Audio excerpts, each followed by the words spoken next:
सईद काजी साहब ने हमें ज्वाइन किया है, सीनियर तज्जियाकार हैं, उनको शामिल गुफ्तगू कर लेंगे। सईद काजी साहब, आम इंतखाबात की तारीख के लिए सदर ममलिकत से मुशावरत के मामले के ऊपर आज इजलास जारी था और चीफ इलेक्शन कमिश्नर ने सदर ममलिकत से मुलाकात न करने का फैसला किया है। क्या कहेंगे आप इस अपडेट के ऊपर? देखिए, बड़ा वाज़े सा एक रवैया इलेक्शन कमीशन का रहा है। उसकी टिल्ट का भी हमें पता है। उनकी वैसे जो फैमिली के हवाले से तो बात कभी नहीं करनी चाहिए, क्योंकि जाहिर है कोई ना कोई किसी फैमिली का ताल्लुक रखने वाला होता है। लेकिन उनकी जो टिल्ट रही है और जो इदारों की बेतौकीरी का एक सफ़र शुरू हुआ था, ये सफ़र शुरू हुआ था सजाद अली शाह की अदालत को रैंसैक किया गया। फिर रिसेंटली हमने देखा कि सुप्रीम कोर्ट के बाहर जो है ये कुछ इस तरह के लंपन्स एलिमेंट भेज के उनको डिफेंसिव किया गया। सदर साहब जो हैं उनको, यानी सदर साहब सदर हो या प्राइम मिनिस्टर हो, वो कभी खुद खत नहीं लिखता। वो अपने नीचे बंदे को कहता है कि ये मेरा है, और अगर आप लेटर की तहरीर पढ़ें तो उसमें लिखा होता है कि मिस्टर प्रेसिडेंट या prime minister please to this and this. उनका वो भी नहीं पहुंचाया गया। तो हम ये समझ रहे हैं कि ये एक हुकूमत का एक खास है रवैया, ये उसी की एक्सटेंशन है जो चीफ इलेक्शन कमिश्नर कर रहा है। और ये लेकिन जो सबसे तकलीफदेह बात है, हम तो पार्टीजन नहीं है ना, हम पीटीआई के साथ है ना किसी और के साथ है, हम तो पाकिस्तान के साथ है।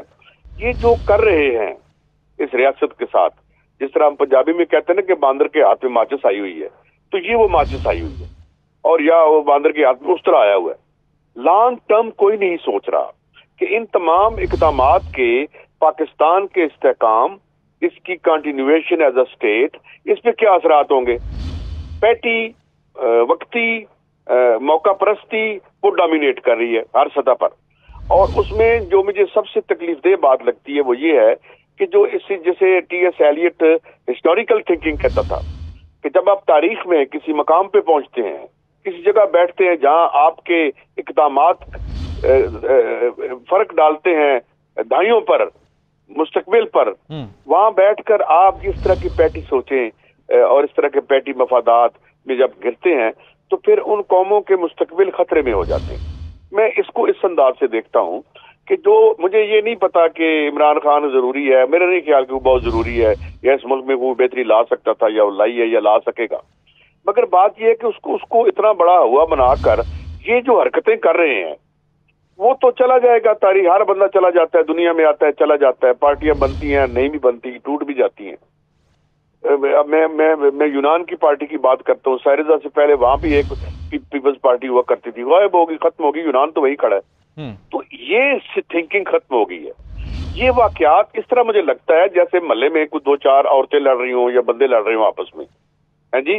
तो इस तरह की एक लो लेवल फाइट मुझे नजर आ रही है। मुल्की मफादात को मद्देनजर रखना चाहिए हर फैसले में, लॉन्ग टर्म कोई नहीं सोच रहा मुल्क के मुतालिक। ये सईद काजी साहब आपका कहना है। ये जो पॉइंट है जो उठाया गया चीफ इलेक्शन कमिश्नर की जानिब से, कानूनी तौर पर उन्होंने कहा कि अब तमाम के तमाम इख्तियारात डिसाइड करने के चीफ इलेक्शन कमिश्नर के पास हैं। इस तरमीम के बाद, इन तरामीम के बाद अब ये समझा जाए कि फ़र्द वाहिद के पास ही होंगी तमाम तर पावर्स इंतखाबात के हवाले से?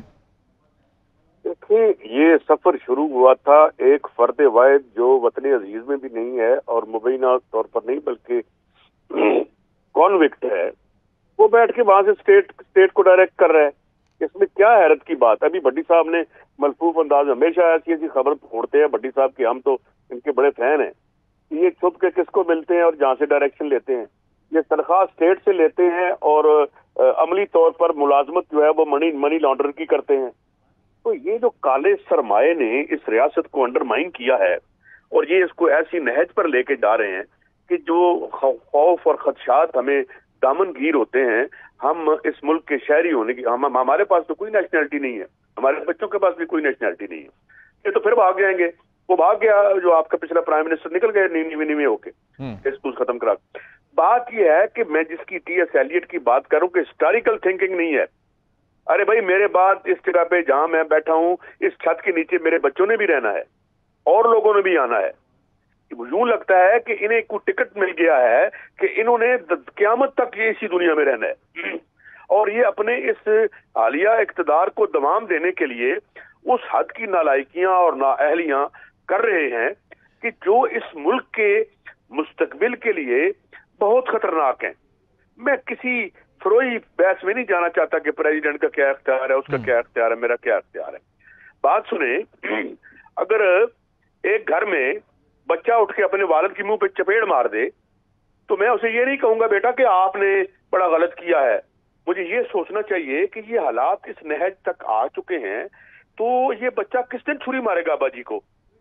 جس سمت میں یہ بچہ چل رہا ہے اگلی دفعہ تو یہ ابا جی کے قمیض اتار دے گا۔ یہ سفر جاری ہے وطن عزیز میں، اور میں ان تمام سینئر لوگوں سے جو اس ملک سے پیار کرتے ہیں، جو اس دھرتی سے پیار کرتے ہیں، ان سے ایک درخواست کرنا چاہتا ہوں کہ کوئی ہوش کے ناخن لیں، عقل کریں۔ یہ دنیا موجود تھی جب ہم پیدا نہیں ہوئے تھے، یہ دنیا آج ہمارے پاس ہے، کل ہم نے اللہ کے دربار میں بھی حاضر ہونا ہے۔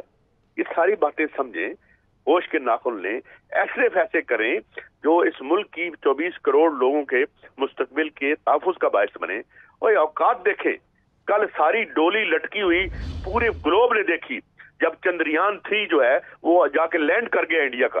ایک دن آزاد ہوئے تھے ہم۔ کوئی شرم آ، کوئی پلیز میں تو یہی درخواست کر سکتا ہوں، اور میں پتہ نہیں بات زیادہ کر رہا ہوں یا کم کر رہا ہوں، کہ اس کا مستقبل سوچیں۔ جب پوری دنیا کے میڈیا پہ وہ لٹکی ہوئی ڈولی میں زندگی اور موت کی کشمکش میں مبتلا تھے، اور میرے جو فوجی سپوت ہیں وہ جان پہ کھیل کے انہیں نکال رہے تھے، یا اس ملک کے اس شہر کے باسی جو ہیں اپنی زندگیوں پر کھیل کے اپنے بچوں کو بچا رہے تھے، تو چندریان 3 جو ہے وہ چاند پہ جا رہا تھا۔ یہی آپ کی حرکتیں ہیں، یہی حرکتیں ہمیں یہاں لے کے آئی ہیں، اور ان حرکتوں کا آپ نے سد باب نہ کیا، نہ روکا تو ہم ٹھیک ہے سعید قائد صاحب، ساتھ ہی موجود رہیے گا۔ یہ جو پوائنٹ ہے جو اٹھایا گیا چیف الیکشن کمشنر کی جانب سے، قانونی طور پر انہوں نے کہا کہ اب تمام کے تمام اختیارات ڈیسائیڈ کرنے کے چیف الیکشن کمشنر کے پاس ہیں۔ اس ترمیم کے بعد، ان ترامیم کے بعد اب یہ سمجھا جائے کہ فرد واحد کے پاس ہی ہوں گی تمام تر پاورز انتخابات کے حوالے سے؟ دیکھیں، یہ سفر شروع ہوا تھا ایک فرد واحد جو وطن عزیز میں بھی نہیں ہے اور مبینہ طور پر نہیں بلکہ کانوکٹ ہے، وہ بیٹھ کے وہاں سے اسٹیٹ کو ڈائریکٹ کر رہا ہے۔ اس میں کیا حیرت کی بات ہے؟ ابھی بھٹی صاحب نے ملفوف انداز میں ہمیشہ ایسی خبر پھوڑتے ہیں بھٹی صاحب کی، ہم تو ان کے بڑے فین ہیں۔ یہ چھپ کے کس کو ملتے ہیں اور جہاں سے ڈائریکشن لیتے ہیں؟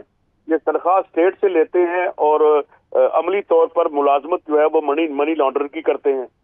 تو یہ جو کالے سرمایہ نے اس ریاست کو انڈرمائن کیا ہے، اور یہ اس کو ایسی نہج پر لے کے جا رہے ہیں کہ جو خوف اور خدشات ہمیں دامن گیر ہوتے ہیں۔